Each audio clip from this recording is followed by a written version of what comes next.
இந்த தமிழ் சினிமாவின் வசூல் சக்கரவர்த்தி, முடிசூடா மன்னன் அப்படின்னா என்றைக்கும் அது மக்கள் திலகம் எம்ஜிஆர் தான். எம்ஜிஆருடைய இந்த மாபெரும் வெற்றிக்கு காரணம் என்ன? நிறைய நடிகர்கள் நிறைய சறுக்கல்களை சந்தித்த போது இவர் மட்டும் தொடர்ச்சியாக இப்படி இவ்வளவு பெரிய வெற்றிகளை பெற்று வந்தார் அப்படின்னா அதுக்கு பல்வேறு காரணங்கள் இருந்தது.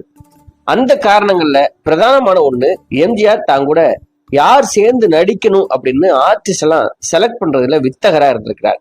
அப்படிப்பட்ட ஜோடி தான் எம்ஜிஆர் சரோஜாதேவி ஜோடி. இந்த ஜோடி மிகப்பெரிய வெற்றியை பெற்று வந்த நிலையில ஒரு கட்டத்துல எம்ஜிஆருடன் சரோஜாதேவி சேர்ந்து நடிக்கிறது இல்ல. அதுக்கு காரணம் சரோஜாதேவி அவருக்கு சொன்ன ஒரு பொய் தான். அந்த பொய் தெரிந்து மக்கள் திலகம் எம்ஜிஆர் எப்படி கோபப்பட்டார், அதுக்கப்புறம் தன்னுடைய படங்கள்ல சரோஜாதேவிக்கு ஏன் வாய்ப்பு கொடுக்கறது இல்ல, அதுக்கு பின்னாடி நடந்த சுவாரஸ்யமான சம்பவத்தை தான் இந்த பதிவுல நம்ம சொல்ல போகிறோம். இந்த தமிழ் திரையுலகை கட்டி போட்ட ஜோடி அப்படின்னா எம்ஜிஆர் சரோஜாதேவி அப்படின்னா யாருமே அதை மறுக்க மாட்டாங்க.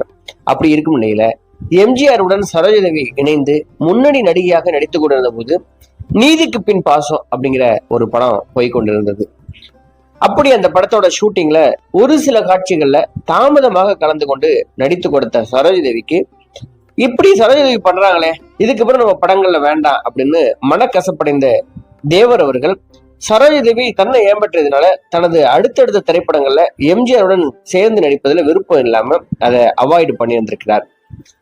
எம்ஜிஆருக்கும் இது மனக்கசப்பா தான் இருந்திருக்கிறது. அதன் பிறகு தேவர் பிலிம்ஸ் திரைப்படங்கள்ல சரோஜாதேவிக்கு பதிலாக யாரெல்லாம் கமிட் பண்ணிருக்காங்கன்னா, எம்ஜிஆருடன் நடிப்பதற்காக சாவித்ரி, KR விஜயா, ஜெயலலிதா போன்ற நடிகைகளை வளர்த்து விட்டுருக்காங்க.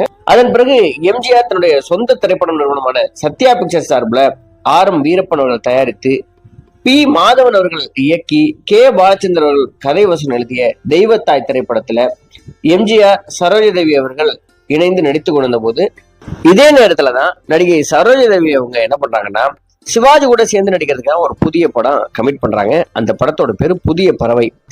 இந்த படத்தோட கதை ஒரு ஹீரோயின் சம்பந்தப்பட்டது அப்படிங்கிறதுனால இந்த படத்துல நடிக்கிறதுனால நமக்கு மிகப்பெரிய எதிர்காலம் இருக்கும்.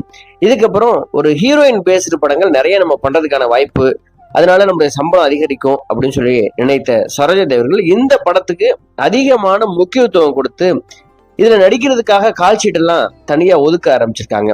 அப்படி தீவிரமா கவனம் செலுத்தியிருந்த போதுதான் எம்ஜிஆர் நடித்து கொண்டிருந்த தெய்வத்தாய் படத்துல வண்ணக்கிளி சொல்லும் எந்த மொழியோ என்ற பாடல் காட்சியில நடிக்கும் நேரத்துல சரோஜாதேவி என்ன பண்ணிருக்காங்கன்னா திடீர்னு புதிய பறவை அந்த படத்துக்காக போக வேண்டியது இருந்திருக்கிறது. அதனால பொய்யா எனக்கு வயிறு வலிக்குது அப்படின்னு ஒரு காரணத்தை இயக்குனர் B மாதவன்ட்ட சொல்லியிருக்காங்க.